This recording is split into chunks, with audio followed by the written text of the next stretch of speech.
میں ایک حساس ادارے میں سرکاری ملازمت کرتا ہوں. ادارے میں اور ادارے کے ارد گرد 8 کلومیٹر تک کوئی بھی اہل سنت والجماعت حنفی بریلوی مسجد نہیں ہے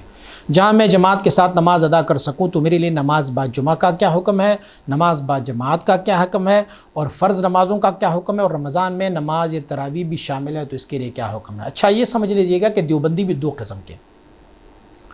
ایک وہ جو عقائد اہل سنت والجماعت کے خلاف ہے اور وہ ان عبارات کی حامی ہے جو دیوبند کے اکابر نے, جو عبارات جو اہل سنت والجماعت نے, اعلیٰ حضرت فاضل بریلوی نے اور دوسرے ساروں نے اس کو لکھا ہوا ہے,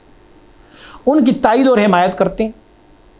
ان کی الفاظ کی, انہی کلمات کی وہ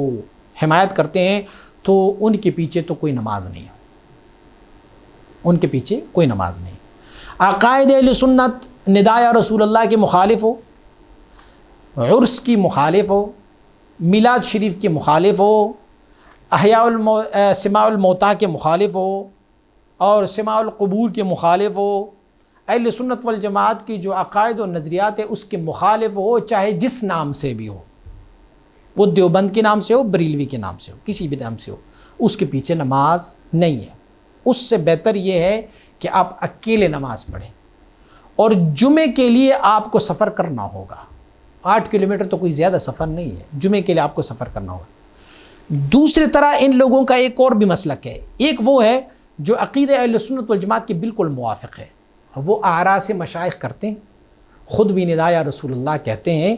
سماع الموتیٰ کی بھی ہے, شفاعت کبریٰ کی بھی وہ ہے, انبیاء علیہ الصلوۃ والسلام کی حیات قبور کی, آپ کو حیات برزخی کی بھی قائل ہے. اہل سنت والجماعت کے عقائد ساروں کو وہ مانتے ہیں, اور اس میں یہ ہوتا ہے کہ وہ اپنی ایک نسبت اس مسلک کی طرف کرتے ہیں, یا کہتے ہیں میں دیوبندی ہوں, یا کہتے ہیں میں فلاں ہوں, میں فلاں ہوں, میں فلاں ہوں. لیکن ان اکابر کی جو ان کی اکابرین نے جو کلمات ادا کی ہے یا ان کی جو عبارات ہے, اس عبارات کو بھی وہ رد کرتے ہیں, لیکن اب اپنے آپ کو مائل اور راجح کرتے ہیں. تو اس طرح کے لوگ جو ہے عقیدتاً چونکہ صحیح ہے, اسی لیے نام کے پیچھے مت جائے گا اور ان کے پیچھے اقتداء کر کے نماز پڑھی جا سکتی ہے. آپ جائیں افغانستان میں, آپ جائیں ایران کی جو سنی سٹیٹس ہیں وہاں جائیں,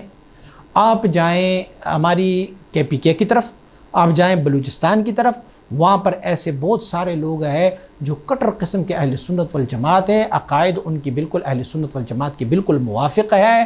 وہ اہل طریقت بھی ہے, اہل شریعت بھی ہے, لیکن ان کی اساتذہ جو ہے وہ انہی لوگوں میں سے ہیں. وہ اپنے آپ کی نسبت بھی انہی لوگوں کی طرف کرتے ہیں, لیکن ان کی کفریہ عقائد کے رد بھی کرتے ہیں کہ نہیں جی یہ عقائد ہم نہیں چاہتے. تو اس طرح کے بندے کے پیچھے پہ نماز آپ پڑھ سکتے ہیں. لیکن اگر ایسا کوئی نہ ہو, ان کے عقائد میں وہ کچھ ہو جو ان کی اکابرین کے عقائد میں ہے, ان کے عقائد میں ایسی چیزیں ہوں جو شریعت مطہرہ اور ہمارے عقیدہ اہل سنت کے بالکل مخالف ہو, تو ان کے پیچھے نہ پڑھی جائے, بلکہ کوشش کری جائے کہ اپنی نماز پڑھے, اپنے ساتھ کچھ لوگوں کو ملا کے اپنی جماعت پڑھے. لیکن پھر بھی اگر آپ جماعت کے لیے بہت حریص ہے تو 8 کلومیٹر کا فاصلہ کوئی اتنا دور نہیں ہے, آپ جائیں اور وہاں کسی سنی متبع شریعت خوش عقیدہ اور اچھے عقیدے والی کے پیچھے آپ نماز پڑھ لیں.